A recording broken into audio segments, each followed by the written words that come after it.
Di masa lalu, jauh sebelum dunia seperti yang kita kenal sekarang, ada sebuah kaum yang terkenal karena kekuatan dan ukuran tubuh mereka yang luar biasa.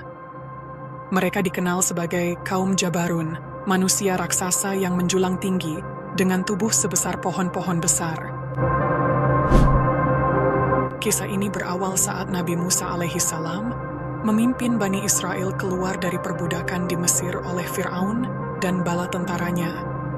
Pada saat itu, Nabi Musa memperlihatkan salah satu mukjizat terbesarnya yang begitu mengagumkan, yaitu saat ia membelah Laut Merah. Dengan keajaiban dari Allah Subhanahu wa Ta'ala, laut yang luas itu terbelah, menciptakan jalan bagi Nabi Musa dan kaumnya untuk menyeberang dengan selamat, menghindari kejaran Fir'aun dan pasukannya. Setelah berhasil melintasi laut yang terbelah dan selamat dari ancaman Fir'aun, Allah Subhanahu wa Ta'ala memberikan perintah kepada Nabi Musa dan umatnya untuk melanjutkan perjalanan menuju sebuah tempat yang telah dijanjikan untuk mereka. Tempat itu dikenal sebagai Ardul Muqaddasah, sebuah tanah suci yang diberkahi oleh Allah. Di sana, terbentang tanah yang subur, penuh dengan kebahagiaan dan kemakmuran, yang kelak akan menjadi tempat tinggal mereka. Bertahun-tahun lamanya, Nabi Musa dan kaumnya mengembara di padang pasir, mencari tanah yang dijanjikan ini. Akhirnya, setelah perjalanan panjang dan penuh rintangan, mereka tiba di perbatasan tanah Kanaan, tanah yang dijanjikan oleh Allah sebagai tempat tinggal mereka yang baru. Di sana, terbentang tanah yang penuh berkah, siap menunggu mereka untuk mengisinya dengan kehidupan yang penuh kedamaian dan keberkahan. Namun, tanah itu tidak kosong. Di sana tinggallah kaum yang dikenal sebagai Jabbarun.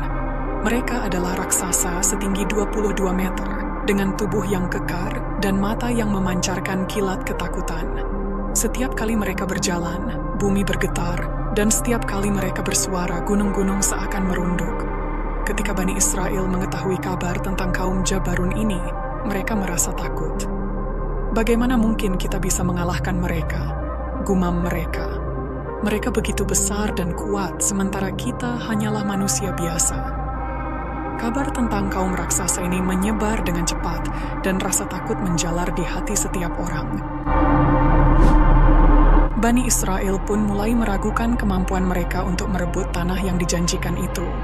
Mereka berkumpul di sekitar Nabi Musa. Mereka mengungkapkan ketakutan dengan berkata, "Wahai Musa, kaum itu terlalu kuat untuk kita. Kami tak sanggup menghadapinya." Nabi Musa kemudian mengingatkan mereka tentang perintah Allah yang tertulis dalam Al-Quran.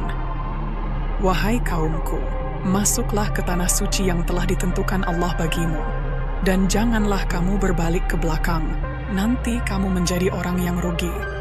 Quran Surat Al-Ma'idah ayat 21. Bani Israel, yang dikenal sebagai kaum yang penakut, enggan menghadapi tantangan di depan mereka. Mereka lebih memilih menunggu hingga penduduk itu meninggalkan tanah itu, baru kemudian mereka akan masuk dan mengambil alih. Mereka ingin memperoleh tanah yang dijanjikan tanpa harus berperang, meskipun mereka telah diselamatkan oleh Allah dari kejaran Fir'aun dan bala tentaranya. Padahal, mereka sudah menyaksikan sendiri berbagai mukjizat yang diberikan Allah melalui Nabi Musa.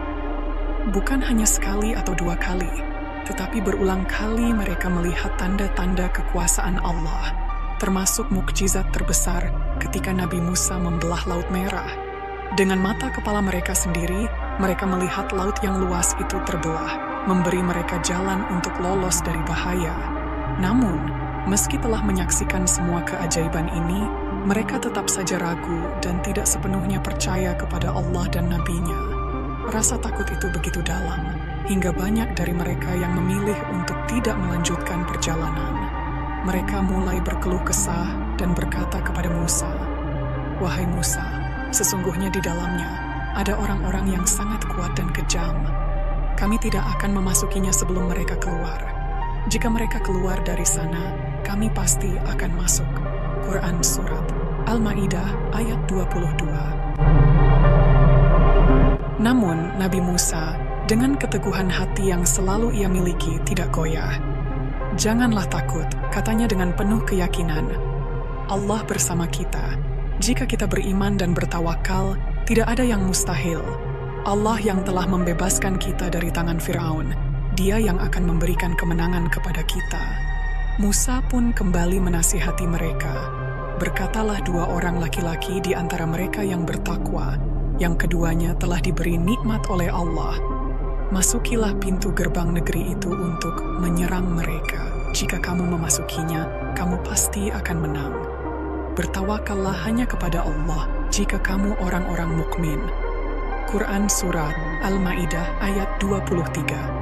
Namun kebanyakan dari Bani Israel tetap ragu dan takut, sehingga mereka berkata, "Wahai Musa, sesungguhnya kami sampai kapanpun tidak akan memasukinya selama mereka masih ada di dalamnya. Oleh karena itu, pergilah engkau bersama Tuhanmu, lalu berperanglah kamu berdua. Sesungguhnya kami tetap berada di sini saja." Quran Surat Al-Ma'idah ayat 24. Bani Israel yang ketakutannya begitu besar, berpikir dengan logika yang keliru. Mereka berkata, "Jika Allah Subhanahu wa Ta'ala benar-benar menjanjikan kemenangan, maka biarlah Musa dan Allah saja yang berperang. Jika mereka sudah menang, barulah kami akan memasuki kota itu." Ini adalah bentuk pembangkangan mereka terhadap perintah Nabi Musa, sebuah tindakan yang menunjukkan keras kepala dan ketakutan mereka yang mendalam. Ketakutan mereka bukan tanpa alasan, karena beredar kabar bahwa kota yang akan mereka masuki dihuni oleh raksasa-raksasa yang kejam dan bengis terhadap siapapun yang bukan dari golongan mereka. Orang-orang ini dikenal dengan sebutan Jabarun. Namun sebenarnya, Jabarun bukanlah nama sebuah kaum, melainkan sebutan bagi mereka yang memiliki kekuatan luar biasa. Para ahli tafsir menjelaskan bahwa kaum Jabarun ini adalah keturunan dari bangsa Amalek, sisa-sisa dari kaum Ad yang hidup pada masa Nabi Hud alaihissalam. Mereka adalah manusia berukuran raksasa, tinggi dan besar, dengan postur yang mengintimidasi. Konon, tinggi rata-rata dari kaum ini mencapai 50 hasta atau sekitar 22 meter. Bani Israel merasa takut membayangkan harus berhadapan dengan makhluk sebesar dan sekuat itu, meskipun mereka telah berkali-kali menyaksikan mukjizat yang diberikan Allah melalui Nabi Musa. Dan karena rasa takut inilah, mereka terus berusaha menghindari pertempuran dan melanggar perintah Nabi Musa, meski jalan menuju tanah yang dijanjikan sudah terbuka di depan mata. Namun, di tengah ketakutan itu, ada dua orang pemberani di antara Bani Israel, yakni Kalib dan Yusha. Nabi Musa memutuskan untuk mengirim mereka untuk menyelidiki negeri itu. Dengan penuh kehati-hatian, kedua orang itu berangkat dan bergerak mengendap-endap hingga akhirnya berhasil menyusup masuk ke dalam kota. Sesampainya di sana, mereka terkejut melihat bahwa desas-desus itu ternyata benar. Kaum Jabarun memang memiliki postur tubuh yang luar biasa tinggi dan besar, persis seperti yang telah diceritakan oleh banyak orang. Mereka adalah raksasa dalam arti yang sebenarnya, dengan tubuh yang menjulang tinggi dan otot-otot yang kekar. Namun, nasib kurang beruntung menimpa kedua pengintai ini. Saat sedang mencoba bersembunyi, mereka tidak sengaja tertangkap oleh salah seorang dari kaum Jabarun. Tanpa ampun, mereka digiring ke hadapan pemimpin kaum tersebut. Di depan sang pemimpin, kedua orang ini segera diinterogasi, dihadapkan dengan situasi yang mengancam nyawa mereka di negeri asing itu. Pemimpin kaum Jabarun memandang kedua pengintai itu dengan tajam, lalu bertanya, "Kalian berasal dari mana? Dan apa tujuan kalian datang ke sini?" Dengan ketegangan yang menyelimuti, salah satu dari mereka menjawab, "Kami berasal dari kaum Musa." Musa adalah seorang rasul yang diutus di tengah-tengah kami. Kami berdua diutus oleh Musa untuk mengintai seberapa besar postur tubuh kalian dan memastikan apakah benar di balik tembok ini tinggal kaum raksasa. Mendengar jawaban itu, pemimpin Jabarun tersenyum tipis. Tanpa banyak berkata, ia memberikan kepada mereka satu biji buah anggur yang berasal dari kebun kaum Jabarun. Namun, buah anggur ini bukan buah anggur biasa. Ukurannya sangat luar biasa besar, begitu besar hingga butuh 4 orang manusia biasa untuk menghabiskannya. Bisa kalian bayangkan, jika satu biji anggur saja sebesar itu, bagaimana rupa dan ukuran tubuh dari kaum Jabarun ini? Tentu, tubuh mereka jauh lebih besar dari yang pernah terlintas di benak siapapun. Kemudian, pemimpin kaum Jabarun menyerahkan biji anggur raksasa itu sambil berkata, "Bawalah anggur ini kepada Musa. Dari buah anggur ini, dia akan bisa menilai seberapa besar postur tubuh kami." Dengan tugas yang diberikan, kedua pengintai itu segera kembali menuju Nabi Musa, membawa anggur yang sangat besar itu. Sesampainya di hadapan Nabi Musa, mereka memperlihatkan anggur raksasa tersebut dan berkata, "Wahai Musa, di dalam kota itu memang benar terdapat kaum raksasa yang luar biasa besar. Mereka juga sangat kejam dan beringas. Mereka tidak akan memberi ampun kepada siapapun yang berani memasuki wilayah mereka. Kami sendiri tidak akan masuk ke sana selama mereka masih ada di dalamnya." Kamu bisa membayangkan betapa besarnya mereka hanya dengan melihat anggur ini. Dari ukuran anggur yang begitu besar, kedua orang ini merasa kapok dan trauma. Mereka tak sanggup membayangkan bagaimana besarnya tubuh kaum Jabarun. Kabar tentang ukuran raksasa ini membuat seluruh Bani Israel semakin ketakutan dan menolak untuk berperang. Tak ada satupun dari mereka yang mau menghadapi kaum Jabarun yang mengerikan itu. Meskipun Allah Subhanahu wa Ta'ala dan Rasul-Nya telah menjanjikan kemenangan kepada Bani Israel, jika mereka mau berperang, mereka tetap menolak untuk mengikuti perintahnya. Janji Allah itu nyata, seperti peristiwa terbelahnya Laut Merah yang dilakukan oleh Allah melalui Nabi Musa, di mana Bani Israel hanya berdiri pasif dan menyaksikan keajaiban tersebut terjadi. Semua itu adalah hasil dari pertolongan Allah dan mukjizat-Nya. Situasinya sama halnya dengan apa yang mereka hadapi sekarang. Jika mereka niat dan berusaha, Allah Subhanahu wa Ta'ala pasti akan membantu mereka, seperti yang dinyatakan dalam Al-Quran. Sesungguhnya Allah tidak mengubah keadaan suatu kaum hingga mereka mengubah apa yang ada pada diri mereka. Quran Surat Ar-Ra'd ayat 11. Namun, meskipun Allah telah memberikan janji dan kemudahan, Bani Israel yang telah lama dijajah oleh Fir'aun menunjukkan mental yang sangat pengecut.